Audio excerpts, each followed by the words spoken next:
Bonjour à toutes et à tous et bienvenue pour ce webinaire sur le concours On mange quoi demain. L'objectif de ce webinaire, c'est de vous donner un peu plus d'infos sur le contenu du concours, sur les tenants, les aboutissants et surtout sur ce que vous pouvez y gagner. Avant de rentrer dans le vif du sujet, juste une petite info pratique. À savoir que les micros et caméras de vous participants sont coupés et que pour toute interaction, pour toute question, vous pouvez utiliser le chat qui se trouve en bas à droite de votre écran. Donc, n'hésitez pas à l'utiliser, n'hésitez pas à nous poser toutes les questions que vous souhaitez, à nous faire toutes les remarques dont vous avez besoin. Avant de rentrer dans le vif du sujet et de passer la parole à nos intervenants, je voulais déjà vous dire quelques mots sur ce concours qui est donc organisé par le pôle de compétitivité Dijonais Vitagora ainsi que la Foodtech Bourgogne-Franche-Comté. C'est un concours de start-up qu'on organise en partenariat notamment avec Lidl, Sodebo, Sensostat, Terunivia et bien entendu la Foire de Dijon, puisque je rappelle que ce concours se déroulera dans le cadre de la Foire de Dijon. L'objectif du concours, c'est avant tout de mettre en lumière des startups et des PME qui proposent des solutions innovantes en lien avec l'alimentation de demain. Et c'est de vous permettre de pouvoir donner de la visibilité à vos produits auprès d'un public de consommateurs, puisque c'est une foire qui touche énormément de consommateurs, de citoyens, mais aussi auprès d'un public d'industriels, puisque le jour de la finale, des industriels du réseau Vitagora participeront à cette finale. Donc justement, en parlant de finale, donc on a un appel à candidature là qui court jusqu'au 22 septembre. Et la finale du concours se déroulera, elle, du coup, encore une fois, pendant la Foire de Dijon, le vendredi 3 novembre après-midi. Et l'idée, c'est que les startups finalistes puissent exposer les 3, 4, 5 novembre, qui correspondent au premier week-end de la Foire de Dijon. Donc, vous aurez un stand, un petit stand sur l'espace alimentation de demain de Vitagora, qui, en plus de vous, startup, sera composé de diverses animations en lien avec l'alimentation de demain. On y reviendra plus en détail, mais un certain nombre de prix sont à gagner dans ce concours. On a un cash prize de 2 000 €. On a un accompagnement en lien avec le déploiement stratégique qui sera assuré par Toaster Lab, et Clément vous en dira un peu plus tout à l'heure. Vous aurez la possibilité d'exposer vos produits dans un des magasins Lidl, justement, de Dijon. Là aussi, l'autre Clément, vous en parlera un peu plus en détail tout à l'heure.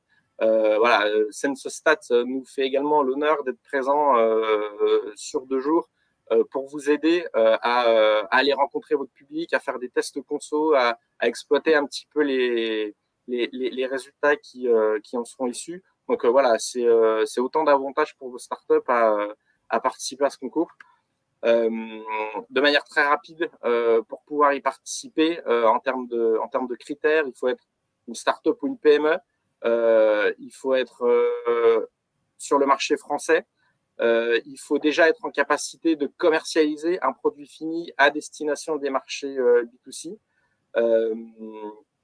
Il faut être aussi à la recherche, si vous le souhaitez, d'un accompagnement pour la mise en marché ou l'industrialisation de votre projet. Et il faut évidemment être enregistré en tant que société avec un numéro d'enregistrement unique dans votre pays d'origine. Voilà. Je vais pas être beaucoup plus long. Je vais tout de suite laisser la parole à Frédéric Aubert, chef de projet événementiel pour Dijon Bourgogne Events, qui a en charge justement le pilotage, l'organisation de cette foire. Et Frédéric, tu vas nous en dire un peu plus sur, voilà, tu vas nous présenter un petit peu la foire de Dijon, ce qu'on peut y trouver, quel public on peut rencontrer. Voilà, je te laisse la parole, Frédéric. Bien, bonjour à tous. Je suis ravie de vous présenter la foire de Dijon. Donc, cette foire, c'est une grande dame, je dirais, puisqu'elle fête son centenaire cette année. Et c'est aussi une institution locale, puisque on a un visitorat important qui, effectivement, est un visitorat de la Bourgogne, de la région Bourgogne-Franche-Comté, mais on va aussi au-delà, puisque dans nos études, on sait qu'on a des visiteurs qui viennent notamment de l'Aube et de la Haute-Marne. C'est une institution locale parce que ici, de génération en génération, on vient à la foire. C'est faire la foire de Dijon.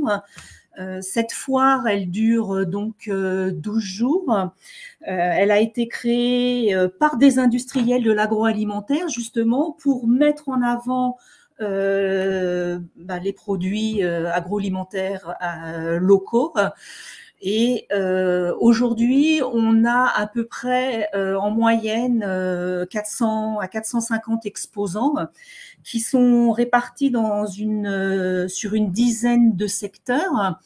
Ces secteurs, c'est la gastronomie, bien sûr, puisque c'est l'ADN de la foire de Dijon.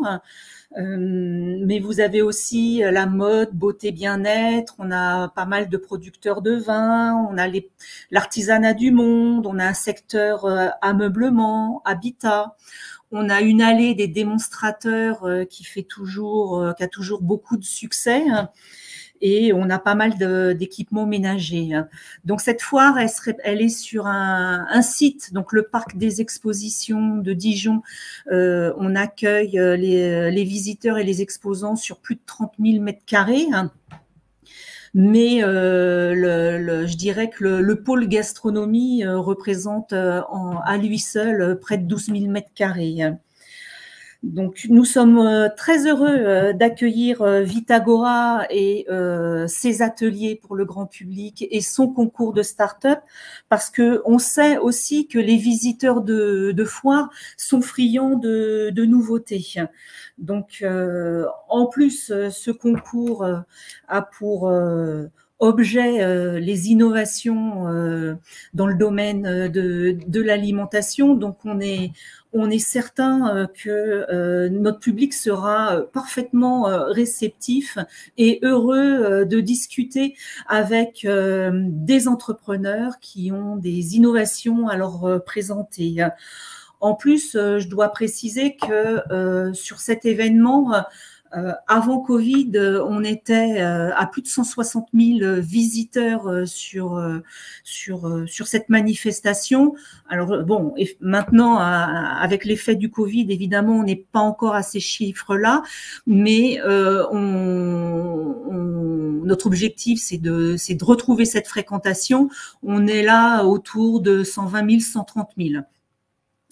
Et je dois préciser que les 3 jours d'exposition pour Vitagora et les startups, ce sont 3 jours de très grosse fréquentation, puisque sur les vendredis, samedis et dimanches, on a en moyenne entre 11 000 et jusqu'à 18 000 visiteurs par jour.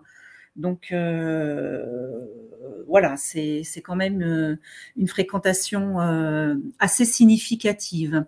Et puis cette année, il y a un renouveau de la foire, puisque voilà, il y a c'est Dijon Bourgogne Events qui a repris l'organisation de la foire au travers qui est maintenant gestionnaire du parc des expos et palais des congrès de Dijon, et qui on a travaillé pour retrouver un nouveau public qu'on avait peut-être un peu perdu, et on a travaillé sur beaucoup de nouveautés. Donc voilà, on va avoir l'accueil de Vitagora fait partie des nouveautés. On a créé de nouveaux espaces d'animation. Traditionnellement, sur la foire de Dijon, on n'avait que des animations culinaires sur ce qu'on appelait une scène des chefs. Mais cette année, on ouvre vraiment les animations pour conquérir un nouveau public, et on mettra toute la communication derrière pour le faire savoir. Donc avec un espace d'animation où sera hébergé Vitagora qui s'appelle Expérience Foire, et tous les 3 jours, on aura un nouvel intervenant. Donc voilà, on va accueillir par exemple les villes jumelées de Dijon, on va accueillir, on va avoir des animations sur le tri des déchets. On aura également un espace d'animation enfant, c'est une des grosses nouveautés, donc on est sûr d'avoir des familles. Avant, les enfants venaient à la foire de Dijon un peu en traînant des pieds, et ben maintenant ils viendront parce qu'ils sauront qu'ils auront on a construit une offre d'animation, d'ateliers créatifs, d'ateliers aussi autour de l'initiation au goût. Donc, les autres innovations aussi significatives, elles portent sur un aspect festif. Alors, la convivialité a toujours été aussi l'ADN, la particularité de la foire de Dijon. On s'y retrouve en famille, on s'y retrouve entre amis pour aller manger sur les restaurants de la foire, pour aller boire un verre. C'est toujours très convivial. Et maintenant, on ira sur la foire de Dijon pour aller écouter des concerts. On a développé une programmation avec des concerts sur les soirs de nocturne, mais aussi des concerts sur des after-work, des moments conviviaux avec des troupes de danse qui viendront faire des démos et ensuite appeler les visiteurs à venir danser avec eux. Donc voilà, pour résumer, la foire de Dijon, c'est un moment festif et convivial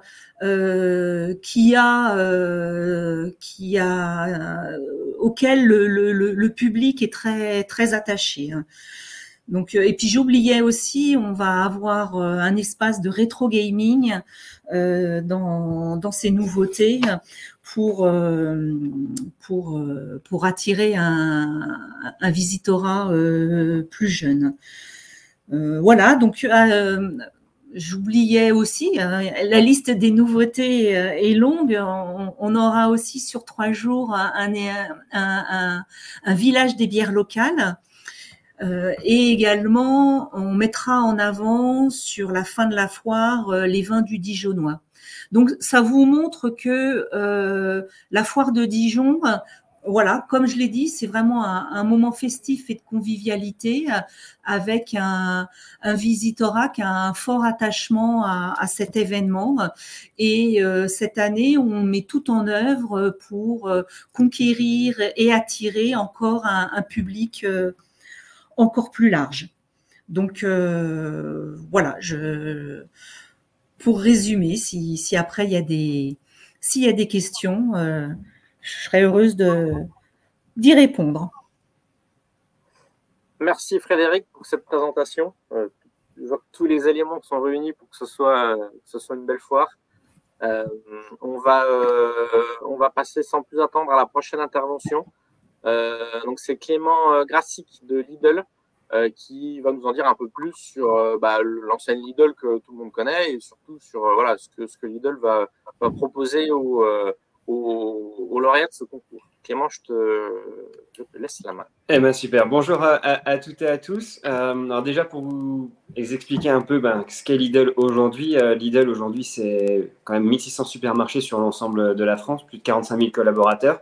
Et notre volonté, c'est d'avoir le vrai prix des bonnes choses. Donc, on n'est pas un discounter, on sait qu'on n'est plus le moins cher du marché, mais par contre, on veut proposer des produits et des choses de qualité qui répondent aux besoins. Alors, qualité vis-à-vis de nos clients, offrir le meilleur rapport qualité-prix, et aussi vis-à-vis de nos fournisseurs. Donc, avec un travail fort du côté des agriculteurs, du côté des acteurs locaux, pour mettre en avant, pour le moment, 73% de produits français, et c'est une vraie fierté pour nous. À ce titre aussi, par rapport à la foire de Dijon, on est sponsor du coup de ce concours de start-up, mais également c'est notre petite nouveauté à nous pour la 5e année. On va également avoir un stand sur la foire dans le hall de la gastronomie. Et le but, je ne vous donne pas tous les détails, mais le but pour nous, dans ce stand, c'est pas de vendre des produits à nous, mais c'est de mettre en avant les produits qu'on vend dans nos magasins et du coup aussi les personnes qui les font. Donc un peu comme va le faire Vitagora avec les lauréats du concours, nous aussi on va faire ça avec nos acteurs à nous pour les mettre en avant et mettre en avant les produits. Tu peux passer Kevin à la suivante. Tu as la main, Clément, si tu veux le faire. J'ai la main, je peux les changer moi-même. Ouais, avec les flèches de ton clavier. Ah, bah génial, parfait. Juste pour un petit récap d'où on vient, on a commencé en 89 en France en tant que discounter. Et en 2012, on a fait un grand changement stratégique, un énorme changement stratégique, puisqu'on a quitté la partie discount. Et aujourd'hui, on est un supermarché de proximité. Donc, on sait qu'on ne peut pas faire toutes nos courses chez nous. On a besoin d'avoir d'autres commerces à côté. Et c'est ça notre force. Notre but à nous, c'est de faire gagner du pouvoir d'achat aux Français, à nos clients, pour qu'ils puissent aller acheter, par exemple, de la viande de qualité dans une boucherie, des légumes de qualité chez les acteurs, les producteurs locaux. Et c'est vraiment ça qu'on essaye de mettre en avant au quotidien dans nos supermarchés. Donc nous, on essaye également d'être un acteur de l'immobilier durable. Donc on est aussi précurseur sur tout ce qui va être borne de recharge électrique, panneaux photovoltaïques. Enfin, l'innovation, elle est un petit peu présente au quotidien dans ce qu'on peut faire et dans ce qu'on veut proposer. Très axé sur la biodiversité et sur le développement durable. Donc aujourd'hui, on se démarque par rapport à nos concurrents sur cette thématique-là et on essaye vraiment d'être innovant sur plein de modèles différents. Pour vous situer un peu, donc moi je suis rattaché à la direction régionale de Montchanin, donc on regroupe 12 départements, incluant du coup la Côte d'Or. Donc moi je suis en charge du développement immobilier sur le département 21, le 71 et le 89. Donc pour faire simple, mon métier à moi c'est de développer le parc de supermarchés, mais également d'être l'interlocuteur sur tout ce qui est relations extérieures. D'où le fait de ma présence moi ici pour l'événement. Pour revenir à ce qu'expliquait Kevin sur les lots, on va le faire en 2 grandes parties pour faire ça. Donc déjà, j'ai la chance et l'honneur d'être dans le jury du concours pour la finale. Et également, du coup, ce qu'on va proposer, c'est 2 phases pour les lauréats. Un accompagnement pour mieux comprendre la grande distribution. Donc, c'est un accompagnement en volume horaire. Donc, le but pour nous, c'est de faire découvrir un peu ce monde-là. Donc, ce sera avec moi. L'idée, pour vous situer, avant d'être dans le développement immobilier, ça va faire plus de 12 ans maintenant que je suis chez Lidl et je gérais des supermarchés avant, j'en gérais 6. Donc l'idée, c'est de pouvoir vous expliquer vision client, vision mise en rayon, vision un petit peu commerciale, le fonctionnement un peu du paysage de la grande distrie. Voilà, globalement, comment est-ce qu'on peut intégrer ce monde qui parfois fait peur et puis qui finalement peut faire un peu moins peur. Et l'autre espace, c'est la mise en avant des lauréats sur un de nos supermarchés dijonnais.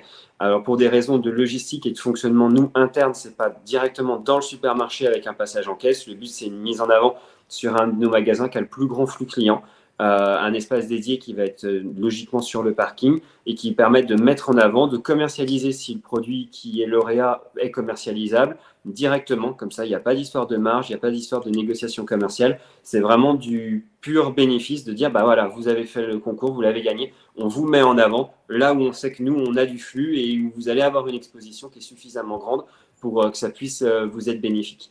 Et toute notre volonté à nous est là aujourd'hui, c'est vraiment de mettre en avant les gens et les gens méritants. Donc, c'est vraiment vers ça qu'on va s'orienter sur cette édition. Voilà. Voilà pour moi. Merci Clément pour ces précisions et merci encore une fois à Lidl pour ce partenariat bienveillant, je dirais, qui est toujours très apprécié. On va passer maintenant à Arnaud Thomas de Sensostat qui va nous en dire un peu plus sur l'animation que va proposer Sensostat pendant cette période de jours justement sur la foire de Dijon. Alors c'est juste une précision, c'est l'accompagnement Sensostat bénéficiera à tous les finalistes. C'est pas un prix, c'est pas un lot qui sera remis au premier, au deuxième, au troisième. C'est vraiment quelque chose dont pourra bénéficier. Donc il y aura 10 finalistes, l'intégralité des 10 finalistes. Sensostat, c'est aussi bénévolement proposé pour nous aider sur ce point-là. Donc Arnaud, je vous laisse développer un petit peu tout ça. Ça marche. Merci. Bonjour à tous. Alors effectivement, est-ce qu'on peut passer? Oui, effectivement, on peut passer directement les slides. Super. Donc je travaille pour Sensostat. Donc Sensostat, comme son nom l'indique, via le Senso, on fait de l'analyse sensorielle et via le Stat, on fait des statistiques appliquées au domaine de l'analyse sensorielle. Alors, qui on est? On est une petite équipe de 6 personnes. On est tous experts dans ce domaine d'activité. Donc, pour ma part, j'ai fait ma thèse au Centre des sciences du goût et de l'alimentation à Dijon. Donc, on est basé, bien sûr, à Dijon et également une partie de l'équipe est basée à Quimper, donc de l'autre côté de la France. Sensostad, ça a été créé il y a 11 ans maintenant par Éric Théier et Christine Urbano, donc deux anciens chercheurs de l'INRA, donc de la même équipe que je mentionnais tout à l'heure, donc du Centre des sciences du goût et de l'alimentation. Alors, on travaille majoritairement dans le domaine agroalimentaire, mais on va travailler dans d'autres domaines d'activité, que ce soit dans la cosmétique, dans le textile, etc. Tous les produits, en gros, du quotidien qui ont besoin d'être testés par le consommateur avant d'être lancés, on va dire, sur le marché. Alors, où on travaille, on a la chance de travailler dans un des plus gros laboratoires d'analyse sensorielle qui est le Centre des sciences du goût et de l'alimentation, donc à Dijon, donc qui nous permet d'accéder à 32 cabines d'analyse sensorielle et puis des locaux équipés pour tout ce qui va être cuisine, etc. Donc pour que ça soit un petit peu plus concret, ce qu'on fait, je vous propose de revenir sur un test qui a eu justement la semaine dernière. Donc une demande d'un de nos clients qui est en train de lancer une toute nouvelle gamme de plusieurs recettes et qui va être la première offre dans cet univers produit. Et notre client avait une problématique, en fait, c'est qu'une des recettes soulevait des questions en interne, dans le sens où cette recette était jugée moins convaincante d'un point de vue organoleptique. Donc, notre objectif, ça a été d'identifier la meilleure version pour cette référence problématique parmi 3 versions qu'ils avaient développées et puis de voir quelles peuvent être les pistes d'amélioration de ces différentes versions. Donc, voilà, je vais vous présenter vraiment quelques résultats principaux de cette étude, mais d'un point de vue appréciation, on voit qu'une des 3 recettes a été plus appréciée que les 2 autres.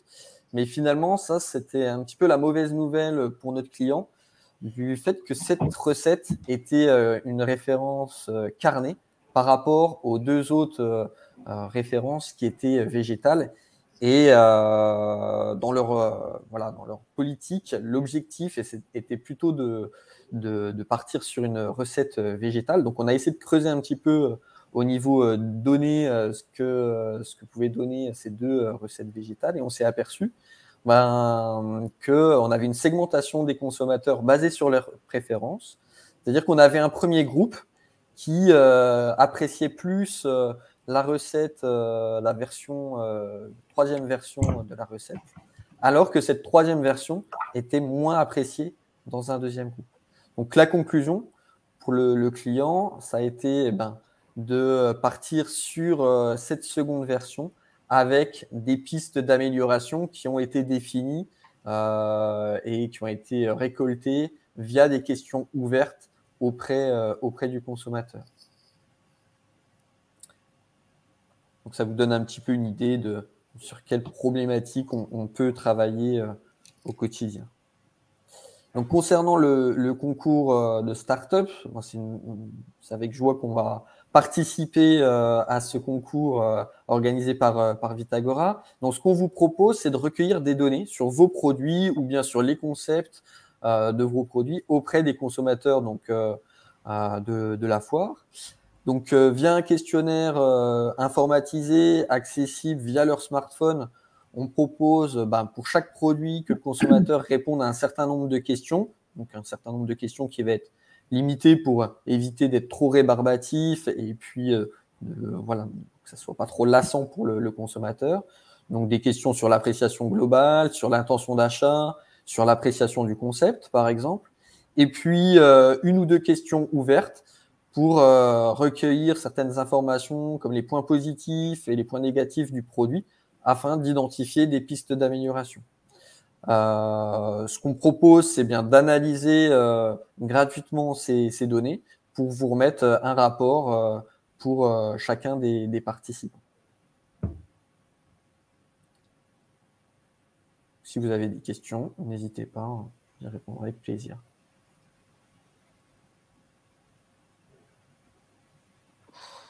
Merci. Merci Arnaud, c'était très clair. On reviendra, pour le moment il n'y a pas de questions, si jamais il y en a, on y reviendra à la fin.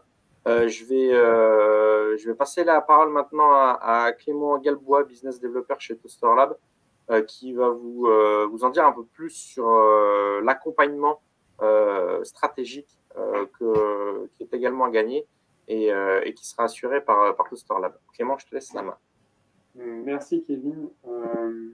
Avant d'embrayer sur ce que peut proposer Toaster Lab, en tant que participant, en tant que candidat, vous l'aurez compris, déjà en candidatant et en étant sélectionné en tant que demi-finaliste, vous êtes déjà gagnant de par le fait d'être au contact des consommateurs via ce tremplin que représente la foire de Dijon sur un élément majeur qui est son 100e anniversaire d'autant plus. Donc, c'est une occasion de venir exposer, rencontrer vos consommateurs, faire tester et découvrir vos produits, y être accompagné par Sensostat.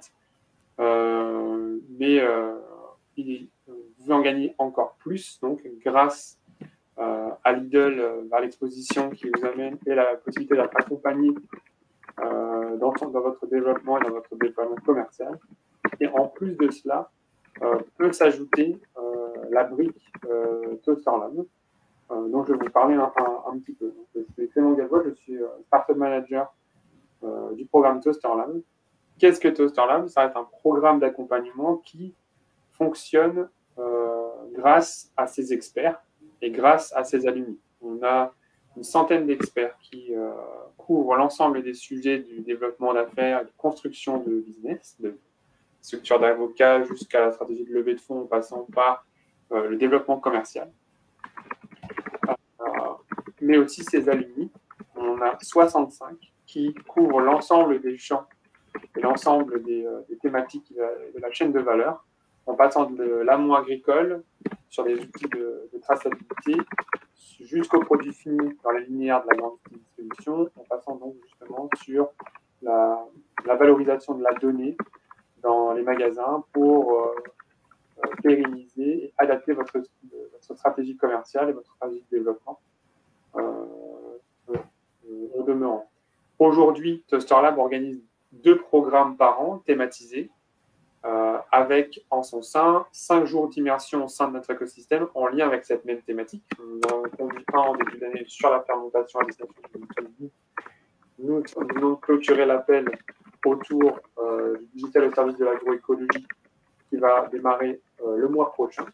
Et pour 2024, on anticipe une promotion autour de l'upcycling et de la revalorisation des coproduits. Et c'est dans ce cadre que le prix Terre Univia, prix spécial lors de la foire, s'intègre.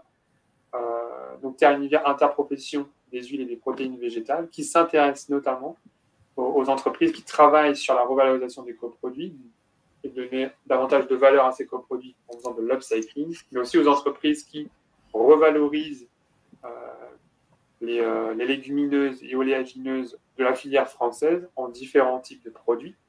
Et c'est ces entreprises-là qui pourront espérer obtenir et être sélectionnées dans le cadre de ce prix spécial qui intègre donc l'accompagnement et la participation à la première promotion Toaster Lab de 2024. Toaster Lab s'intègre aussi dans un écosystème plus large qui est Vitagora, comme l'a précisé Kevin tout à l'heure, mais également en lien avec l'écosystème de la FoodTech. Et l'antenne, on a la chance d'avoir une antenne régionale de la FoodTech qui coordonne les efforts de 300 startups aujourd'hui sur le territoire français et qui a pour but de vous accompagner et vous mettre à l'honneur à l'occasion de différents événements dont la foire fait partie. Et c'est ainsi qu'on pourrait en bénéficier au travers des différents accompagnements qui ont pu être évoqués. Je ne vais pas être nécessairement plus long, mais on est tous à disposition pour répondre à vos questions et autres interrogations. Merci Clément pour toutes ces précisions. Alors on n'a pas de questions dans le chat. J'en avais une moi pour Clément. Est-ce que tu peux nous donner un peu plus de détails, Clément, sur l'accompagnement commercial que propose Lidl aussi. Est-ce que tu peux nous en dire un peu plus sur ça, s'il te plaît? Oui, alors l'idée déjà, en fait, il va être adaptable en fonction du lauréat, parce que si c'est un lauréat culinaire, ça peut être par exemple comment réussir à intégrer un rayon de supermarché, comment fonctionnent les systèmes des achats, comment être en relation avec des acheteurs. Par contre, si on est sur un produit qui est innovant, mais je sais pas, sur un packaging, sur complètement autre chose, ce ne sera pas les mêmes interlocuteurs. Donc le but, c'est vraiment j'adapterai en fait en fonction du gagnant. Le but, c'est vraiment de faire comprendre, de mettre les pieds dans le monde de la grande distrie pour pas que ça fasse peur. D'abord, peut-être voir un entrepôt, de voir des discussions avec des acheteurs. Voilà, on peut imaginer plein de choses. Ça va être vraiment en fonction du gagnant, mais le but, c'est de pouvoir ou faire ouvrir et comprendre le monde un peu de la grande distrie et comment ça fonctionne pour être le mieux armé possible pour rentrer dedans. Ok, super. Merci Clément pour ces précisions. On n'a pas de questions, donc je vous propose qu'on s'arrête là. Je vous ai remis dans le chat le lien pour candidater, donc n'hésitez pas à aller y jeter un œil, n'hésitez pas à candidater. Je rappelle que l'inscription est gratuite. Je rappelle aussi que la deadline pour candidater est fixée au 22 septembre. Et je rappelle également que pour être éligible, il faut être une start-up ou une PME et proposer un produit alimentaire fini s'adressant au marché français B2B. Voilà dans les grandes lignes. Vous recevrez, pour ceux qui ont participé, vous recevrez le replay, le support de présentation dans la foulée. Donc vous aurez tous les éléments. Et puis n'hésitez pas, je vous mets mon mail dans le chat.